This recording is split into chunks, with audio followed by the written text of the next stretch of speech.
하나님의 말씀 보겠습니다. 오늘 저희가 보게 된 하나님의 말씀은 야고보서 4장입니다. 야고보서 4장 1절에서 10절까지의 말씀인데요. 저희가 8절까지만 봉독하도록 하겠습니다.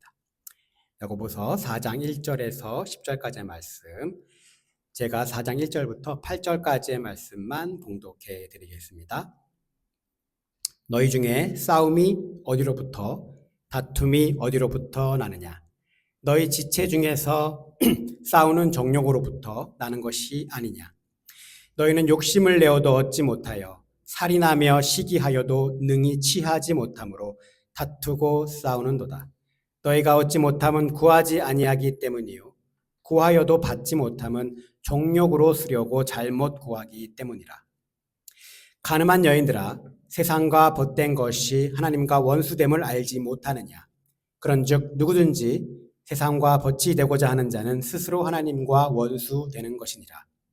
너희는 하나님이 우리 속에 거하게 하신 성령이 시기하기까지 사모한다 하시는 말씀을 헛된 줄로 생각하느냐? 그러나 더욱 큰 은혜를 주시나니 그러므로 일렀으되 하나님이 교만한 자를 물리치시고 겸손한 자에게 은혜를 주신다 하였느니라. 그런즉 너희는 하나님께 복종할지어다. 마귀를 대적하라. 그리하면 너희를 피하리라. 하나님을 가까이 하라. 그리하면 너희를 가까이 하시리라. 죄인들아, 손을 깨끗이 하라. 두 마음을 품은 자들아, 마음을 성결하게 하라. 아멘. 우리가 신앙생활을 하다 보면 이 설교의 제목이나 혹은 교회의 표 혹은 목표로 자주 사용되는 문구를 하나 종종 보게 됩니다. 지금 머릿속에 여러 가지 문구들이 떠오르실 텐데 제가 말한 그 문구가 과연 무엇일까요? 모르시겠죠? 그 문구는 바로 이 초대교회로 돌아가자라는 문구입니다. 혹은 초대교회의 모습을 회복하자라는 문구예요. 그래서 그런지 미국에도 각 주마다 이 이름이 초대교회인 교회들이 하나씩은 다 있는 것 같습니다. 오레곤에도 제가 초대교회가 있는 걸로 알고 있는데 오레곤에도 있죠. 사실 저는 종종 이 슬로건, 이 초대교회로 돌아가자, 초대교회로 회복하자라는 슬로건을 들으면서 지금 우리 현대의 이 교회들이 초대교회의 모습을 지향하는 것이 과연 맞는 것인가라는 의문이 들 때가 있습니다. 여러분은 이런 생각 한 번도 안 해보셨습니까? 이 초대교회의 범위를 굉장히 우리가 좁혀서 이 슬로건에서 말하는 초대교회가 사도행전 2장 후반부에 기록된 최초의 교회의 모습을 하고 있는 그 믿음의 공동체를 말하는 것이라면 저는 어느 정도 납득이 갑니다. 그러나 일반적으로 우리는 초대교회라고 했을 때 그 초대교회를 예수님의 12 제자들과 또 사도 바울에 의해 그 당시에 세워졌던 모든 교회들을 총칭하는 말이죠. 그러면 우리가 신약성경에 언급되어 있는 이 초대교회들의 모습이 과연 어떻습니까? 이 성경에 보면 로마 교회도 나오고 고린도 교회도 나오고 빌립보 교회도 나옵니다. 그리고 에베소 교회들도 나오죠. 이 모든 교회들의 초대교회들의 모습이 성경에서 어떻게 묘사되고 있습니까? 문제투성이이죠. 우리가 성경을 읽어보면 알 수 있습니다. 이 사도 바울을 비롯해서 사도들이 각 지역의 교회들과 그리스도인들에게 쓴 편지를 읽어보면 일어나지도 않은 일을 높아심에서 그들이 한 말이 아니라 실제 교회 밖이 아닌 교회 안에서 일어나고 있는 문제들에 대해서 많은 권면들을 하고 있다는 것을 우리가 성경을 보면 알 수가 있죠. 물론 저와 생각이 다른 분들도 있을 겁니다. 조금 엄밀히 따진다면 초대교회들은 현대의 교회들이 반드시 지향해야 할 만큼 그렇게 이상적인 교회의 모습은 아닌 것 같습니다. 제 생각에는요, 사실 우리가 지금 살아가고 있는 시대, 지금 현대의 교회들이 어떻게 보면 더 하나님이 원하시는 교회의 모습과 비슷해야 하고, 그리고 성경에서 말하는 이상적인 교회에 사실은 우리 교회들이 더 가까워야 한다라고 저는 생각합니다. 이 초대교회라는 이 교회의 공동체는 처음 교회라는 공동체를 시작하는 막 시작하는 단계였습니다. 그러니까 지금 우리가 지금 보고 있는 이 성경이라는 것도 그들은 가지고 있지 않았고요. 그리고 교회에 대한 어떠한 가이드라인이 그들은 없었습니다. 단지 그냥 사도들의 가르침에 의해서 조금씩 하나님이 원하시는 교회의 모습을 다듬어 가던 그런 때였습니다. 그러나 지금 우리가 살고 있는 이 시대는 어떤가요? 우리는 교회에 대한 정확한 가이드라인이 있습니다. 즉 하나님의 말씀인 성경이 우리에게 교회에 대한 가이드라인을 확실하게 제공해 주고 있죠. 그리고 처음 교회 공동체가 시작한 지 벌써 어느덧 2000년이라는 세월이 지나봤습니다. 그 오랜 세월을 지나오며 그동안 교회들이 많은 시행착오를 겪어왔죠. 그러면 현대에 이르러서는 그 많은 시행착오들과 가이드라인에 따라서 정말 예수님이 말씀하신 이상적인 교회가 되었어야 하는 게 맞는데 우리는 여전히 그러지 못하고 있고요. 여전히 자꾸 초대교회로 돌아가자 이렇게 자꾸 말을 한다는 겁니다. 그러나 이 초대교회라고 해서 문제가 없었냐? 그건 아니라는 것을 우리가 잘 알고 있죠. 그리고 초기 신앙 공동체라고 해서 또 우리가 생각하는 그렇게 이상적인 성경적인 교회의 모습은 또 아니었다는 겁니다. 우리가 지난주까지 살펴본 야고보서 1장부터 3장까지의 내용을 우리가 한번 보면요. 야고보서 1장에는 교회 안에서 자랑의 문제와 그리고 욕심으로 인해 생긴 시험 문제들 그리고 스스로 경건하다라고 자칭하는 교인들의 문제에 대해서 언급되었습니다. 2장에는요, 야고보는 교회 안에서 사람을 차별해서 대우하는 문제, 특히 부자와 가난한 자에 대한 차별 대우의 문제에 대해서 강력하게 권고하고 있죠. 권면하고 있습니다. 이 3장은요, 이 교회 안에서 말실수, 흔하게 있는 이 말실수와 그리고 말로 인한 범죄들에 대해서 얘기하고 있고요. 그리고 교회 지도자들이 시기심으로 자신이 가지고 있는 이 지혜를 악용해서 교회 안에 당파를 만든들과 그렇게 해서 교회의 분열을 일으키는 그런 문제를 야고보가 지적하고 있습니다. 자, 야고보가 편지를 써서 보낸 그 흩어져 있는 이 믿음의 공동체 역시 그렇게 이상적인 모습은 아니었던 것 같습니다. 그러면 우리가 여기서 한 가지 질문을 한번 해봐야 합니다. 왜 교회 안에는 예나 지금이나 문제가 많은가? 그렇게 오랜 시간 동안 시행착오를 겪어오고 우리에게 성경이라는 것이 주어졌음에도 불구하고 왜 여전히 교회 안에는 문제가 많은가? 그 문제의 원인은 과연 무엇일까라는 것을 우리가 한번 질문해 봐야 합니다. 2000년 전과 지금은요, 사실 모든 것들이 변했습니다. 사회 구조도 변했고요. 제도도 변했고 우리의 삶의 환경과 생활 방식 등도 다 변했습니다. 그러나 그때나 지금이나 변하지 않은 것이 하나 있습니다. 그게 무엇일까요? 바로 인간이 가지고 있는 성품과 이 본성, 이것은 변하지 않았습니다.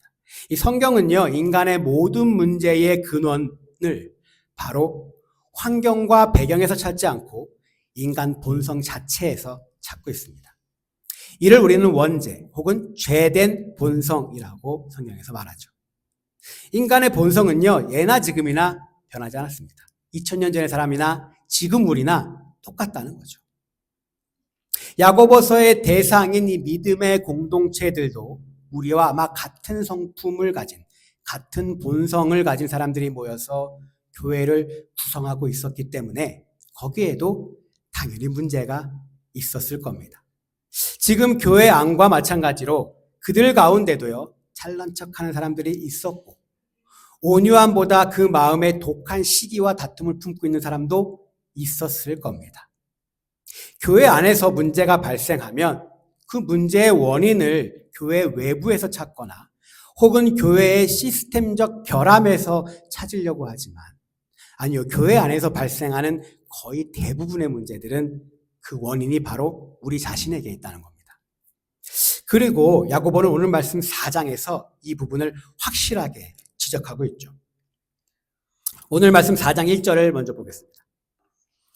너희 중에 싸움이 어디로부터 다툼이 어디로부터 나느냐? 너희 지체 중에서 싸우는 정욕으로부터 나는 것이 아니냐. 교회 안에 지금 보니까 싸움과 다툼이 있었던 것으로 보입니다. 여기서 야고보는 싸움과 단어라고 하는 이 비슷한 단어를 조금 불필요하게 중복적으로 사용하는 것처럼 보이지만 사실 야고보가 사용한 이 싸움이라고 하는 번역된 이 헬라어 단어는 주로 전쟁이나 전투와 같은 큰 싸움을 의미합니다. 그리고 다툼이라고 번역된 이 헬라어 원어는 조그마한 싸움, 쟁론이나 논쟁 같은 이 작은 싸움을 의미하죠. 즉 교회 안에서 큰 싸움이든 사소한 다툼이든 뭐든지 간에 야고보는 그 모든 것의 원인이 어디에 있다? 바로 정욕에 있다. 이렇게 말하는 겁니다. 이 야고보가 말한 이 정욕, 이것은 헬라어로 헤도네라고 하는 단어인데요. 이 단어를 그대로 번역하면 우리말로 쾌락이 됩니다. 쾌락. 즉 철학 용어인 쾌락주의라는 게 있거든요. 이거 영어로 헤도니즘이라고 하는데 바로 이 정욕이라고 번역된 헬라어에서 헤도네라고 하는 단어부터 온 단어입니다. 한국말로 하면 쾌락. 이 쾌락은 무슨 의미입니까? 여러분은 쾌락을 어떻게 알고 계시나요? 쾌락은 육체적이거나 혹은 세속적인 기쁨과 즐거움을 추구하려고 하는 그 욕심을 말합니다. 그걸 바로 쾌락이라고 합니다. 즉 야고보가 말하는 정욕이란 육체적이고 세상적인 쾌락을 채우려고 하는 그 욕심을 말하는 것이라 우리가 볼 수 있죠. 그런데 우리도 잘 알지만 이 육체적이고 세상적인 쾌락에 절대 만족함이라는 것은 있을 수가 없습니다. 옛 속담에 이런 말이 있습니다. 말 타면 병마 잡히고 싶다. 이 말을 요즘 말로 해석하면 이겁니다. 차를 가지면 기사를 두고 싶다. 이라는 말입니다. 즉 하나를 이루면 만족하는 게 아니라 또 다른 것을 가지고 싶은 욕심이 또 생긴다라는 것을 비유적으로 표현한 것이죠. 그래서 야고보도요 정욕에 대해서 2절에서 이렇게 말합니다. 너희가 욕심을 내어도 얻지 못하고 살이 나며 시기하여도 능히 취하지 못하므로. 정욕이란 욕심을 내고 내어도 마지막까지 그 정욕을 채울 수 없다는 거죠. 그리고 심지어 정욕을 채우기 위해 살인을 하고 아무리 시기를 해도 내가 원하는 그 정욕을 채우지 못한다는 겁니다. 가지지 못한다는 거죠. 그뿐 아니라 더 나아가면요. 야고보는 이런 말도 합니다. 하나님께 원하는 것을 얻기 위해 기도를 우리가 열심히 해도 우리가 응답받지 못하는 근원, 바로 그 원하는 것을 정욕, 즉 나의 육체적이고 세속적인 쾌락을 만족하기 위해 하나님께 구하기 때문에 얻지 못한다. 이렇게 오늘 말씀에서 이야기하고 있습니다. 물론 교회 안에서 일어나는 모든 문제들이 다 우리의 정욕 때문만은 아닐 겁니다. 그리고 기도를 응답받지 못하는 이유도 오직 정욕 때문만은 아닐 겁니다. 그러나 야고보가 정욕의 문제를 진지하고 심각하게 다루는 이유가 오늘 말씀에 있습니다. 오늘 말씀 4절에서 야고보는 정욕에 이끌려 사는 그리스도인들을 뭐라고 표현하고 있습니까? 간음한 여인들이라고 표현하고 있습니다. 야고보가 말하는 이 정욕에 이끌려가는 사람들이 성적으로 부정한 행위를 저지른 그 여자들을 말하는 걸까요? 그건 아니라는 거죠. 구약 성경에서는요, 우리와 하나님의 관계를 어떻게 봅니까? 결혼의 관계로 봅니다. 이 결혼의 은유로 표현될 때가 많죠. 하나님과의 결혼 관계에서 신부가 간음을 했다는 것은 바로 영적인 간음을 의미합니다. 즉 하나님과의 관계를 깨뜨리고 다른 신을 섬긴, 즉 우상 숭배를 의미하는 거죠. 다시 말하면요, 야고보는 정욕, 즉 세상적이고 육체적인 쾌락을 추구하는 욕망은 우상 숭배와 같다. 이렇게 말하는 겁니다. 우리가 잘 아는 사도 바울도요, 역시 골로새서 3장 5절에서 이렇게 말하고 있습니다. 땅에 있는 지체를 죽이라. 곧 음란과 부정과 사욕과 악한 정욕과 탐심이니 탐심은 뭡니까? 우상 숭배니라 라고 말하고 있습니다. 하나님이 보시기에 가장 큰 죄는 바로 우상 숭배라는 사실을 우리는 너무나 잘 알고 있죠. 그런데 정욕, 과욕, 탐욕 모두 다 하나님이 가장 싫어하시는 우상 숭배와 같은 것이다라고 오늘 야고보가 말하는 겁니다. 우리는요, 우상 숭배하면 뭐가 딱 떠오르십니까? 우상 숭배라는 단어를 들으면 가장 먼저 생각나는 게 신상 앞에서 절하는 사람의 모습이 떠오릅니다. 요즘 현대 와서는 대체로 사람들은 우상하면 눈에 보이는 그냥 신상이나 혹은 요즘 인기 있는 가수나 연예인들을 떠올립니다. 그러나 팀 켈러 목사님은 내가 만든 신이라고 하는 책에서 우상에 대해서 이렇게 말합니다. 무엇이든지 당신이 그것을 보며 마음 깊은 곳에서 이렇게 말한다면 그게 곧 우상이다. 내가 저것만 있으면 내 삶이 의미 있어질 거야. 내가 저것만 있으면 나도 가치 있는 사람이 될 거야. 내가 저것만 있다면 내가 중요하고 안정감이 들 거야. 라는 말이랍니다. 즉, 팀 켈러 목사님은 삶의 모든 것이 우상에 포함될 수 있고 삶의 무엇이든지 우상 노릇을 할 수 있다라고 말하며 우상을 다른 단어 하나로 표현합니다. 그 단어가 바로 무엇이냐? 바로 하나님의 대용품, 이렇게 얘기합니다. 하나님의 대용품이 바로 우상이라는 겁니다. 이 무엇이든지 나에게 하나님보다 더 중요한 것이 있으면 그게 우상이라는 겁니다. 무엇이든지 하나님보다 더 크게 내 마음과 생각을 차지하고 있다면 그것이 우상이라는 겁니다. 하나님만이 주실 수 있는 것을 내가 자꾸 다른 데서 얻으려고 한다 하면 바로 그것이 우상이라는 겁니다. 그리고 무엇이든 워낙 내 삶의 중심이자 필수여서 내가 정말 그것 없이는 살 수 없다. 내가 그것 없이는 살 가치를 별로 느끼지 못한다. 인생에 재미가 없다라고 하면 바로 그게 여러분이 우상이라는 겁니다. 사랑하는 성도 여러분, 여러분에게 지금 하나님보다 중요한 것이 있습니까? 지금 여러분의 마음과 생각이 하나님보다 더 크게 차지하고 있는 것은 무엇인가요? 나는 지금 이것 없으면 살 수가 없다. 나 이거 없으면 인생에 의미가 없다라고 하는 것이 지금 있으십니까? 만약 있다면 그게 바로 지금 여러분들이 가지고 계시는 우상입니다. 이 우상은요, 가정이 될 수도 있습니다. 자녀가 될 수도 있어요. 직업이 우상이 될 수 있습니다. 돈벌이도 마찬가지죠. 체면도 우상이 될 수 있습니다. 사회적 지위도 우상이 될 수 있습니다. 그리고 또한 로맨틱한 이성관계, 사랑도 우상이 될 수 있는 것입니다.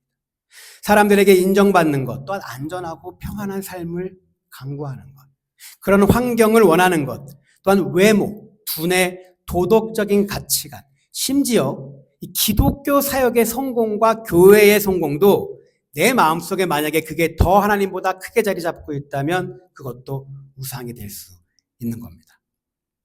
무언가 세상의 어떤 것이라도 내 삶을 지배하기 시작했을 때 그것이 바로 우상이 됩니다. 그래서 그런지 우리는 지금 잘 인지하지 못하는 상황 속에서 우상을 숭배하고 있는지도 모릅니다. 그래서 지금 내 마음을 가장 많이 차지하고 있는 것이 무엇인지 우리가 늘 점검하고 분별해야 한다는 것이죠. 그런데 가끔 이렇게 말하는 사람들이 있습니다. 나는 하나님 섬기는 일과 세상적이고 육체적인 쾌락을 추구하는 것 모두 균형 있게 다 잘할 수 있어. 그럴 자신이 있어. 이런 자들에게 야고보는 오늘 말씀 4절에서 단호하게 이렇게 말합니다. 이 세상과 벗된 것이 하나님과 원수됨을 알지 못하느냐? 그런즉 누구든지 세상과 벗이 되고자 하는 자는 스스로 하나님과 원수되는 것이니라. 세상과 벗된 그 순간 바로 하나님과 원수되는 겁니다. 세상의 벗도 되고 하나님의 벗도 될 수 없다고 지금 야고보가 말하는 것이죠. 적당히 하나님 섬기며 적당히 정령에 따라 사는 것은 성경적이지 않다는 겁니다. 예수님께서 또한 마태복음 6장 23절에서 두 주인을 섬길 수 없다 이렇게 말씀하셨죠. 6장 23절입니다. 한 사람이 두 주인을 섬기지 못할 것이니 혹 이를 미워하고 저를 사랑하거나 혹 이를 중히 여기고 저를 경히 여김이라. 너희가 하나님과 재물을 겸하여 섬기지 못하느니라. 하나를 중히 여기면 하나를 경히 여기는 거고, 하나를 사랑하면 하나를 미워하는 겁니다. 두 개는 안 된다는 거죠. 그러나 이 예수님의 말씀은요, 둘 중에 하나를 완전히 포기해라 라는 말은 아닙니다. 재물을 완전히 포기하고 오직 하나님만 섬기는 삶을 살아라 라는 말도 아닙니다. 우리는 세상 속에서 살고 있죠. 우리의 세상은 우리의 삶의 터전입니다. 세상 속에 살면서 세상에 속한 삶을 살지 않는 것은 사실상 불가능합니다. 재물과 돈이 없다면요, 우리는 이 땅에서 살아갈 수가 없습니다. 사회적 성공이 없다면 우리는 이 땅에 살아갈 수 없어요. 사랑도 해야 하고 결혼도 해야 합니다. 자녀를 사랑으로 양육해야 하죠. 육체적인 것, 세상적인 즐거움과 기쁨도 우리가 이 세상을 살아가는데 반드시 필요한 것입니다. 그렇다면 예수님의 말은 무엇인가? 이 말은요, 예수님이 우리에게 지금 물으시는 겁니다. 네 삶의 우선순위가 지금 어디에 있는가? 너 삶의 지금 우선순위가 어디에 있느냐? 너는 세상과 하나님 사이에서 하나를 선택해야 하는 상황이 만약에 찾아온다면 무엇을 우선적으로 선택할 것인가? 이렇게 묻는 겁니다. 우리의 마음속, 머릿속의 우선순위를 지금 예수님이 묻고 계신 것이죠. 내가 가장 중요하게 생각하는 것이 무엇인가를 묻고 있는 겁니다. 즉 우리가 우상을 숭배하고 있는 것인지 그렇지 아닌 것인지는 바로 우리의 삶의 우선순위가 어디에 있는지에 달려있다라는 말입니다. 출애굽기 13장 11절에서 12절의 말씀을 보면요, 하나님께서 이스라엘 백성을 애굽 땅에서 인도해 내신 후 바로 모세에게 말씀하신 것을 이스라엘 백성에게 모세가 전달하는 내용입니다. 출애굽기 13장 11절에서 12절의 내용을 한번 보겠습니다. 여호와께서 너와 내 조상에게 맹세하신 대로 너를 가나안 사람의 땅에 인도하시고 그 땅을 내게 주시거든 너는 태에서 처음 난 것 모든 것과 내게 있는 가축의 태에서 처음 난 모든 것과 내게 있는 가축의 태에서 처음 난 것을 다 구별하여 여호와께 돌리라 라고 말합니다. 자, 왜 하필 처음 난 것입니까? 왜 하필 처음 난 것입니까? 두 번째 태어난 것이 훨씬 더 건강하고 품질이 좋다면, 훨씬 더 좋은 것이라면 그것을 구분해서 드리면 하나님께 더 좋은 것 아닐까요? 왜 처음 것입니까? 하나님께서는 처음 것만 좋아하시는 분이신가요? 혹은 무조건 처음 것만 좋아해서 그런 분들이 있죠. 리미티드 에디션만 수집하는 그런 분이신가요? 아닙니다. 하나님의 말씀의 진정한 의미는 그럼 무엇일까요?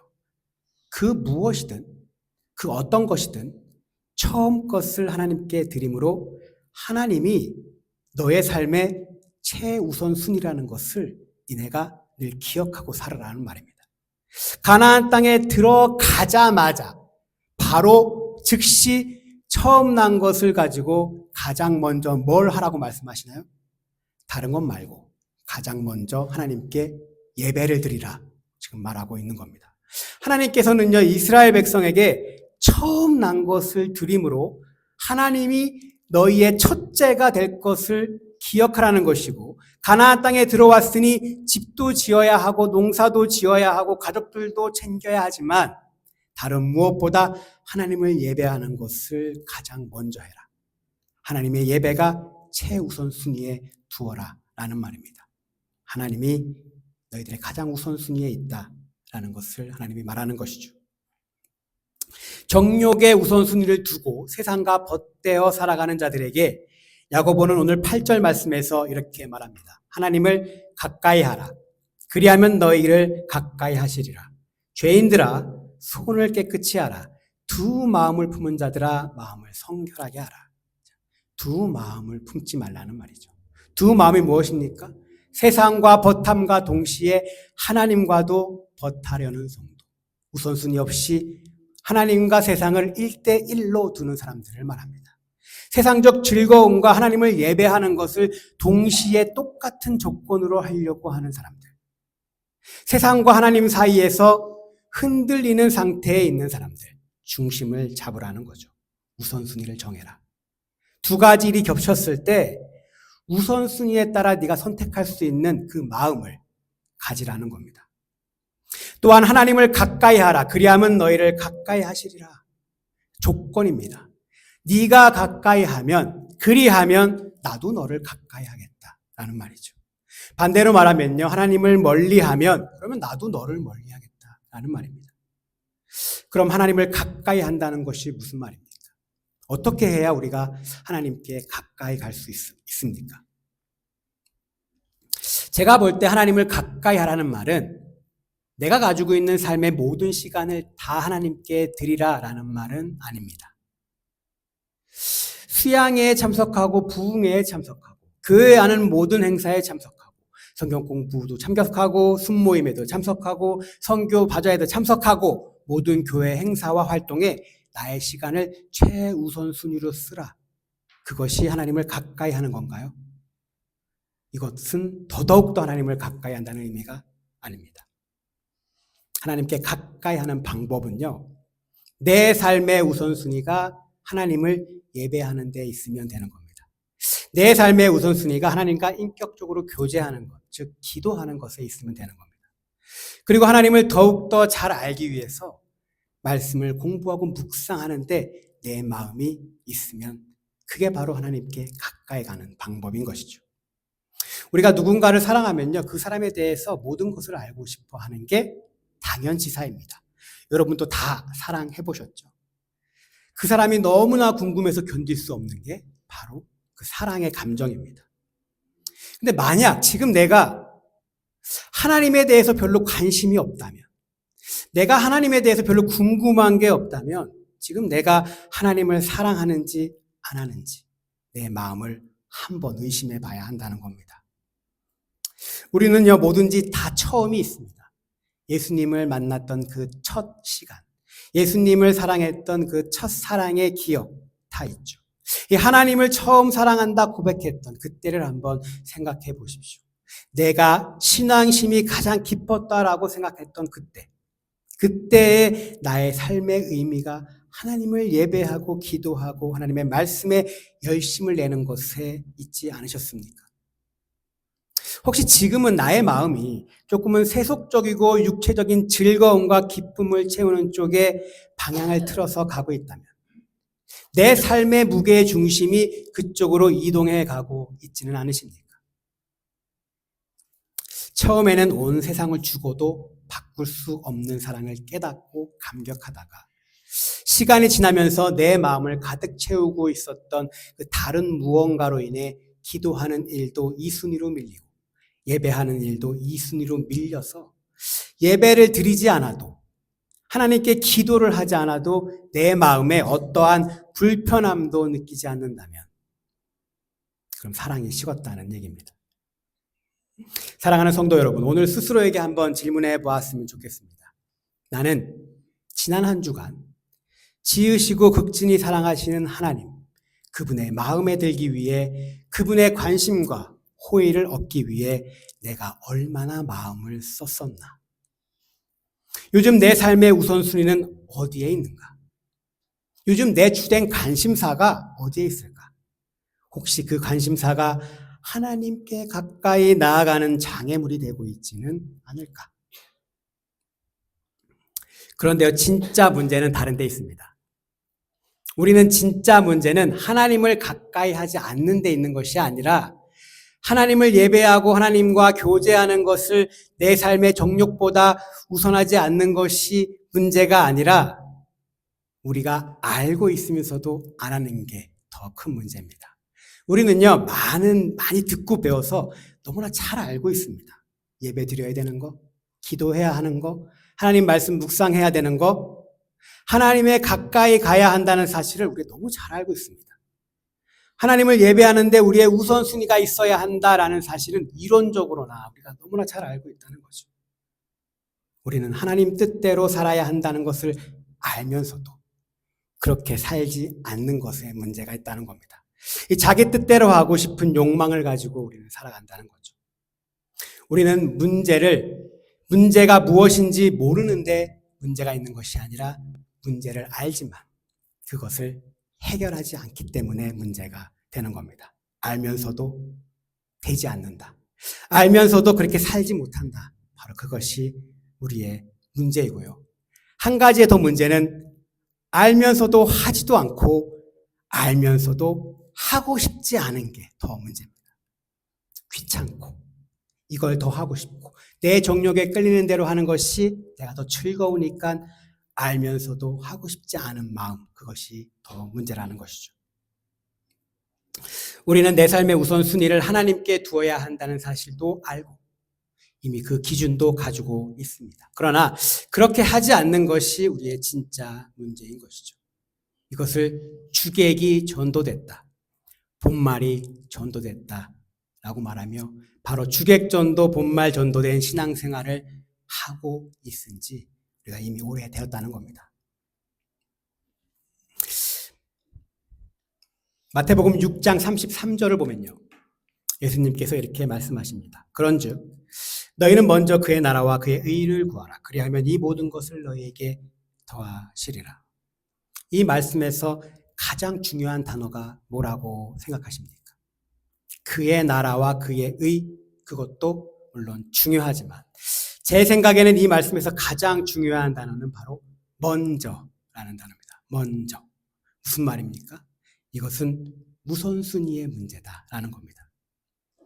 하나님께 우리의 필요를 구하지 말라는 것이 아니고 먼저 그의 나라와 그의 의를 구하라는 것입니다.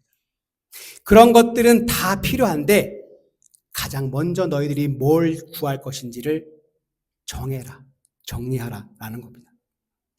주님은요, 우리가 다른 것을 다 관두고 다 갖다 바치고 나서 하나님의 나라만, 하나님의 의만 구하라고 하지 않으십니다. 우리의 필요를 다 치우고 오직 하나님의 의만 구하라고 하지 않으신다는 거죠. 대신 하나님의 나라와 의를 먼저 구하라. 즉 최우선순위에 두라고 말씀하십니다.